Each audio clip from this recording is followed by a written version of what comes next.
is the Holy Spirit. That's you, Lord. And look at the arrangement of the picture.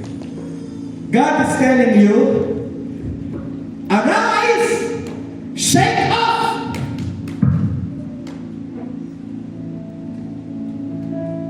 Nadapa ako dati. Bata ako, nagbabike. Kaya ako nadapa, tinuturuan ako magbike. Nung tinuruan ako magbike, inilagay ako sa bike, sinabi sa akin, "Pitan!" Hindi naman sa akin sinabing lumiko. O, di po pedal. Nung napitan na ako, yes! Woo! Marunong na ako mag-bike! Ay, may puno ng kakao. Hindi naman tinuruan ako na pag may obstruction, lumiko ka. Ang sabi mo nagturo sa akin, bilis! O, di pinilisan ko. Yun! Paglaban sa kakao! Boom! At ito ay gabok. At ako biglang bumagsak. At nakatawa yung kaibigan ko at sabi sa akin, si JP marunong ng mag-bike! Tayo! And I remember, nagpagpag ako. Sabihin mo sa katabi mo, sa problema mo ngayon, Problema mo ngayon. sandali, sabi ko sabihin, pero lang. Sabihin mo sa katabi mo, sa problema mo ngayon, babangon ka! Babangon ka. Sa pinagdaanan mo ngayon, Pinagdaraan ngayon. magtatagumpay ka! Tatagumpay ka. Shake off Shake off. despair! Despair. Shake off Shake off. defeat! Defeat. Shake off Shake off. shame! Shame. Pwede ba natin pala para sa Jesus? Woo! God, they're here! Lapit ako matapos. And shine comes from the root word or, which means to become light, to be radiant, to illuminate. Wala ka naman liwanag. Wala kang liwanag. Pag may problema ka na wala kang Diyos, wala kang liwanag. Kaya ang hirap pag mag-isa ka, nasa dilim ka, may problema ka, wala kang liwanag, dilim plus dilim equals dilim. Madilim eh. Pero dahil may Kristo ka, dahil may Jesus ka, yung liwanag niya na nasa iyo, madiliman! Pakipatay ng ilaw, please. Patay ang ilaw. Pakipatay ang ilaw, please. Woo! Everybody, even this one. Can you turn off? Kaya ba? Can you? Can you? Yes, all of them. All of them. Kaya? Sige, kung hindi kaya, kahit ito na lang. Okay. Look at me. When you're in the darkest times of your life, and you don't know where to go, and the only thing that you have is prayer, and telling the Lord, Lord, I need you. And that's the time He shows up as a light. So you're troubled because there's darkness in the family. But what you don't understand, I'll go into this dark part, is when you're walking and it seems so dark, the light of the Lord remains. And kind to say to the person next to you, God is with you. Sabihin mo sa kabila mo katabi, you're going to shine. You're going to shine. Magkakaroon ka ng liwanag. Yung sitwasyon na matindi, magliliwanag. Magkakaroon ng answered prayer. And you will say, it's miracles.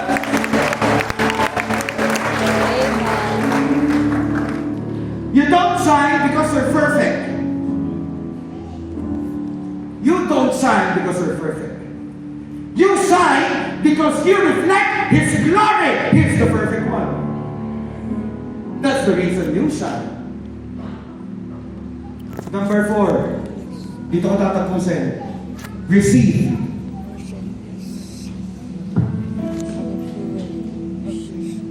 Mercy and grace are the fuel of your son.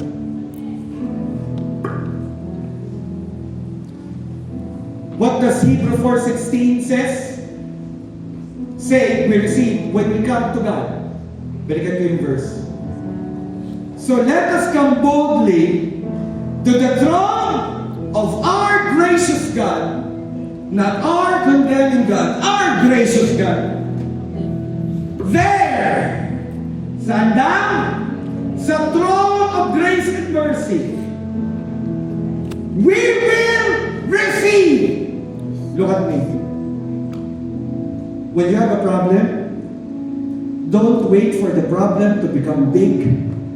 When the problem starts, what you do is you come to Christ and you tell God, Lord, I need your mercy and grace. Ang sabi ni Lord, come boldly, tatanggap ka ng biyaya. Yeah, there we will receive His mercy. At ang mercy, parusa na dapat tatanggapin mo, hindi mo tinanggap. Sabi sa'yo ni Satan, huwag ka nang lumapit, lalapit ka. Makasalanan ka kaya. Kapal naman ang mukha mo, lalapit ka sa Diyos. Paparusahan ka ng Diyos. No, ang sabi ni Lord, we will receive His mercy. Kaya paglapit mo sa Diyos, ang tingin sa'yo ng Panginoon, dahil anak ng kalipaya ka kay Jesus, wala sana. Sabi mo sa katabi mo, sa paningin ni Jesus, wala kang sala. Wala kang sala. We will receive and find His mercy, and we will find grace. Anong grace? Mabuting bagay na hindi ka karapat-dapat pero tumatanggap ka. Leo, verse Leo. May A-group Leo, takbo dito sa unahan. Leo, come. Lisa, where's Lisa? Is Lisa there? Come quick. Leo, sabi ko, come quick. And Lisa, palapakan natin ang Diyos.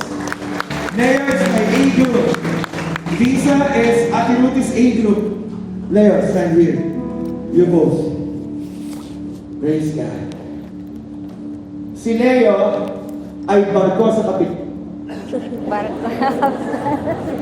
Ay, dipit natin. Barko sa kapitan. Mali. Kapitan ng barko. Ang taas ang posisyon. Ang tagal niya hindi nakasumpa ng barko. Sabi ni Lisa, Pastor Paul, malungkot ba kayo? Okay. Tingin kayo. Alam po, pag pinapot ako dito sa unahan, halika dito. Alam mo yung mga pinatayo ko dito, automatic na ito. Hindi ko alam mo. Yan! Salamat at liwanag. Ay, papatmasan niyo po ang mababuhan ni Leo kaganda ni Lisa. Sabi ni Leo, Pastor Paul, nasa life group kami, may nakita na cyst doon sa aking kidney. Pero sabi ng Dr. Pastor Paul, hindi pa naman siya yung kailangang operahan. Tapos yung kanyang, ano nga yung namamaga? Atay. Namamaga.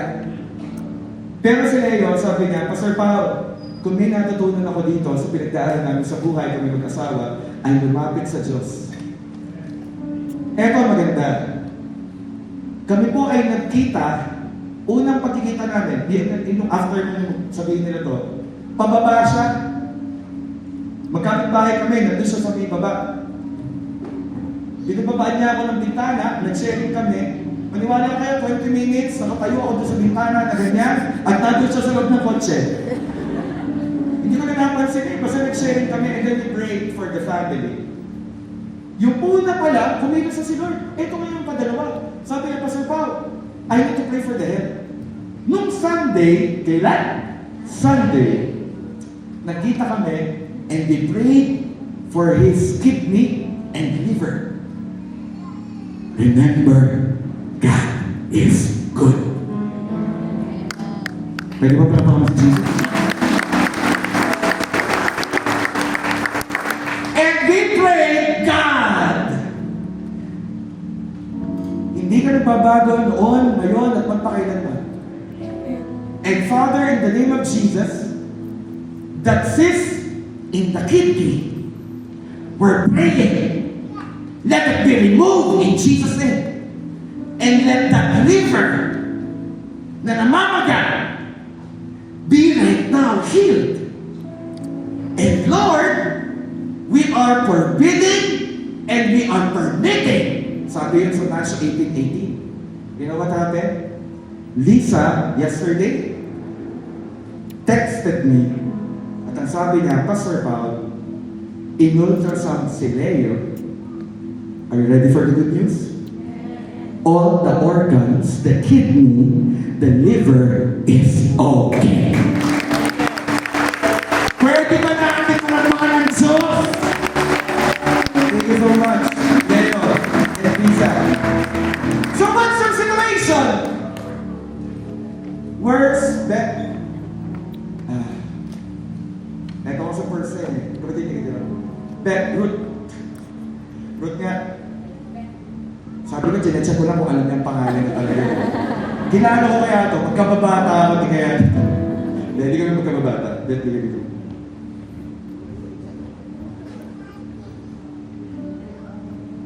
Si Beth umattend ng 10 Connect, naka-wheelchair. Kapatid niya, Harriet, where are you? Wala si Harriet. She attended, dinala siya na naka-wheelchair, 10 Connect. At meron siyang stage 3 colon cancer. And I remember she was crying. At kung tayo na nagkita kami, so lang sinabi ko sa kanya, you know what? Hindi pa tapos yan sa'yo. At magkakalingin ka pa ng Diyos.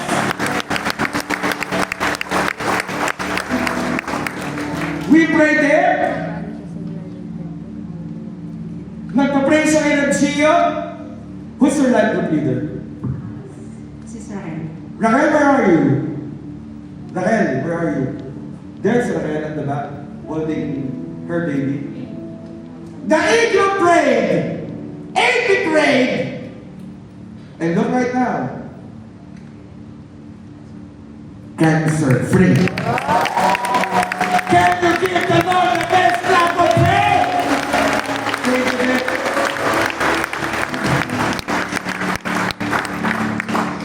She was about to undergo chemotherapy. But she started faithing and telling God, Lord, I know that you can do it. You don't touch God by your works. You touch God by your faith. And the Bible says, let us come boldly, tapangan mo, to the throne of our gracious God. There, we will receive. I want to receive because I need it. Kanina habang ginagawa ko itong message na to, I was crying to God and I was telling God, Lord, before I preach this, I need this. And I was in my room preparing the message and I was crying. And then maya-maya lang dumating si Luke. At sabi ko sa kanya, may ginagawa ko pa yung message, tinutuloy ko siya. And I was so touched by the Lord because the Lord is telling me, I didn't hear here, but as I read the Word, He's just speaking to me that Paulo, hindi kita bibitawan. And it's the same thing with you. What's your situation? Hindi ka bibitawan ng Diyos. Kasi mahal ka niya. Amen. Mahal ka niya. There we will receive His mercy and we will find grace to help us. Wow! To help us. All of us need help. There's just moments in our lives that we just say, Lord, I'm tired. I can't do it, Lord. There are moments in our lives that we say, Lord, I'm just in a spiral. And my mind is tired, my heart is tired. I don't know where to go. But God is telling you right now, I'll give you my grace. And my grace will help you when you need it most. And when the time you don't know what to do, inisip mo na, alam nangyari. Ginawa mo na, alam nangyari. Ito na lang natira. Tuhod. At hindi nakakaman ng lalaki yung naluhod sa Panginoon. And there are a lot of times in my life that I just kneel to God and say, Lord, it's me again, Lord. Paano, Lord? I just need you, God, Lord. Katapuin mo ako, Lord. And you know what? Lo and behold, He just arrived and the problem starts to have a solution. The strength started to regain. And if the Lord did it to me, God will give it to you tonight. Come on, stand up. Come on, stand up.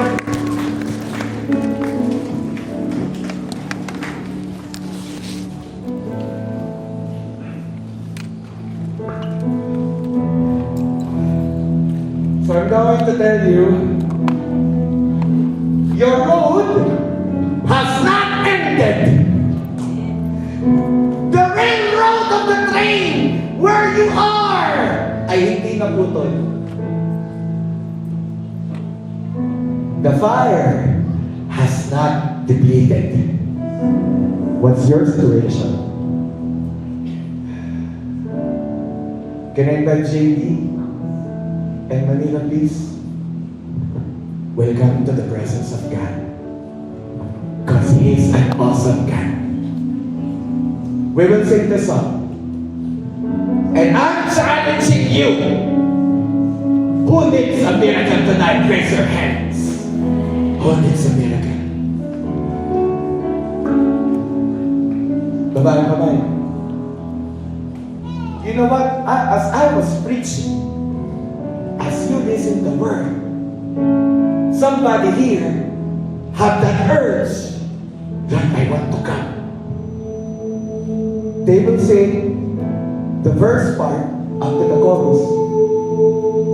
If you really want, I don't care if you're from the back, standing in the middle, seated in front. If you just want, come in front and just say, kapag mapupuno ang front, come on the side, come on the center. I know you want. Close your eyes.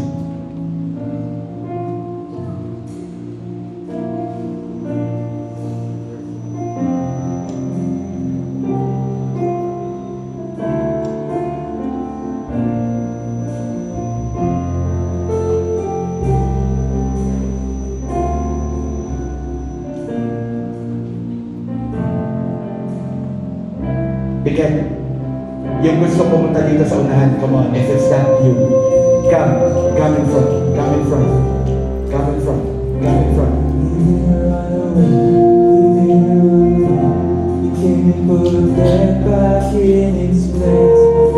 There's more spaces. Eight group leaders. Sunday morning rose up from the grave. Take a look at those stars. Come on, come on. Occupy this part. Come on, someone. Eight group leaders, help me fill this part.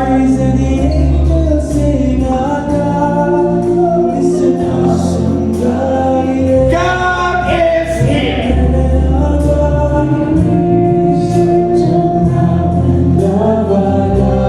Close your eyes. Close your eyes. You can stand on the side. Huwag ka mahiya.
mo pa na pumapasok si Kristo sa puso mo, sumunod ka sa panalangin ito. Come on, raise your hands to Jesus.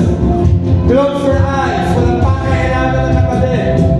At sabihin mo, Panginoong Jesus, lumalapit ako sa iyo. Patawarin mo ako sa aking mga pagkukulang, sa aking mga nagawang kasalanan. Linisin mo ako. Banalin mo ako sa pagkapangyarihan ng iyong precious blood. At ngayong oras na ito, tinatanggap kita bilang Panginoon at sariling tagapagligtas. Write my name in the book of life. Enter in my life. I receive your Holy Spirit and work miracles, changes in my life tonight. This I pray in Jesus' name. Amen. Ako na lang mag-pray. Somebody right now needs healing sa kanyang family member. In the mighty name of Jesus, I'm declaring right now healing from that cancer, from that sickness, from that spine problem. There's a family member who's having a problem in the spine, and the Lord is healing right now. There's a problem in the stomach. There's like an acid reflux. There's like ulcer that God is healing right now. And if you're that person or your family member, God is healing you now in Jesus' name. Somebody right now with high blood sugar, God is healing you. Somebody who had got discouraged, in the mighty name of Jesus, hindi ka magkaka-discourage ngayong taong ito pag nagbuntis ka. Tuloy-tuloy ang pagbubuntis mo. Somebody right now has a problem, hindi ka makatulog, starting tonight, makakatulog ka ng 8 hours.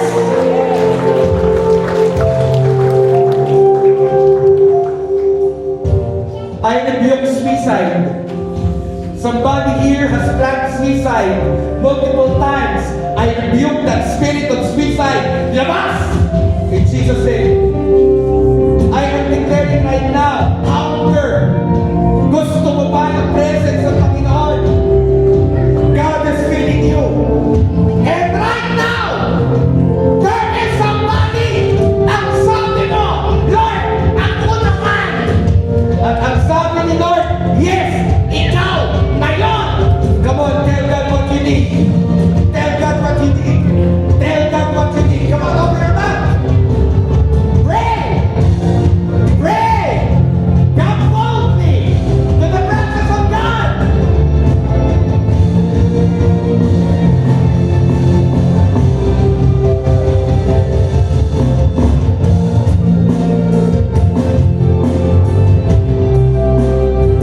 There's somebody here, nagbabayad ka ng interes, ang laki ng utang mo, ang binabayaran mo lang ay interes, sa pangalan ng Panginoong Jesus, mababayaran mo yung buong utang mo.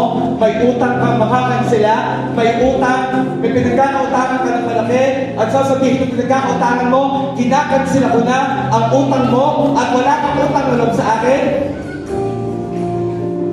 Somebody here, may anak ka, napariwara ang anak mo, sabi ng Panginoon, ibinabalik ko ang anak mo sa iyo. Somebody here, ayaw mo na, ang sabi ng Panginoon, hindi matatapos ang mabubuting labanan na gagawin ko sa iyo. Kung ikaw yun, pasalamatan mo Diyos and say, let us sing.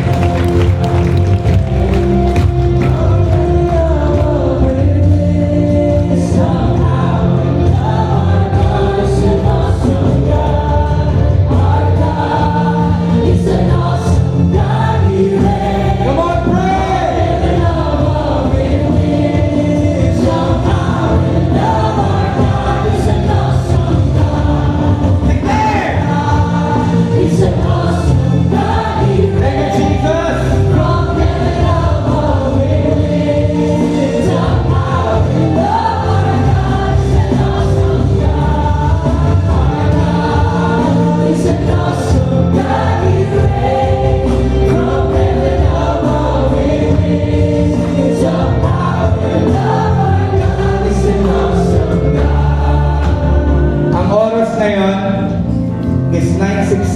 Look at Pastor Paulo. Ngayong oras na ito, sinagot ka ni Lord.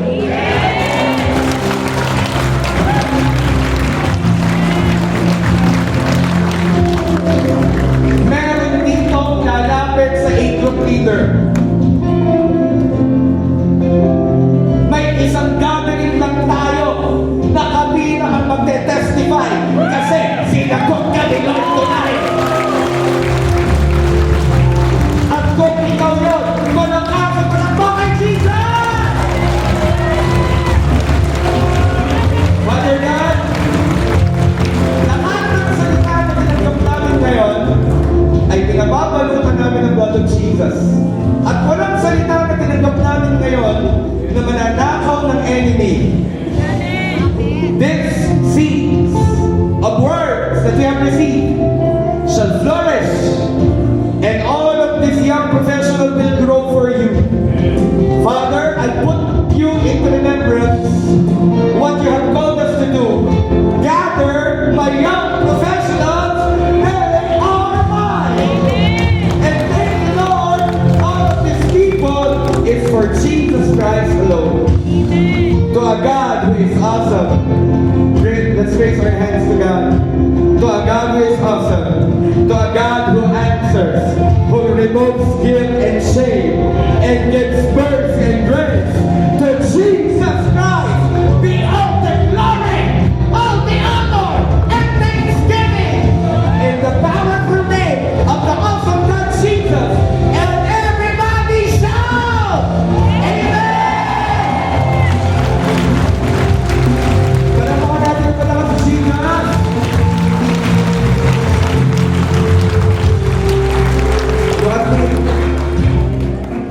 You're going to smile. Kindly smile right now. You know why? Because there's a miracle for you. Bago ka upo, kung kasama mo ang mama mo, kasama mo ang kapatid mo, kasama mo pinsan mo, o kung wala kang kasamang kapamilya, pero kasama mo yung A-group member mo, kung bago kang umaten, hanapin mo yung nag-invite sa'yo, at sabihin mo sa mama mo, sa ate mo, sa kuya mo, may testimony tayong maganda. Sabihin mo sa ka-A-group mo, may testimony tayong maganda. Sige mo, lapitan niyo po yung kapamilya niyo. May testimony tayong maganda. May testimony tayong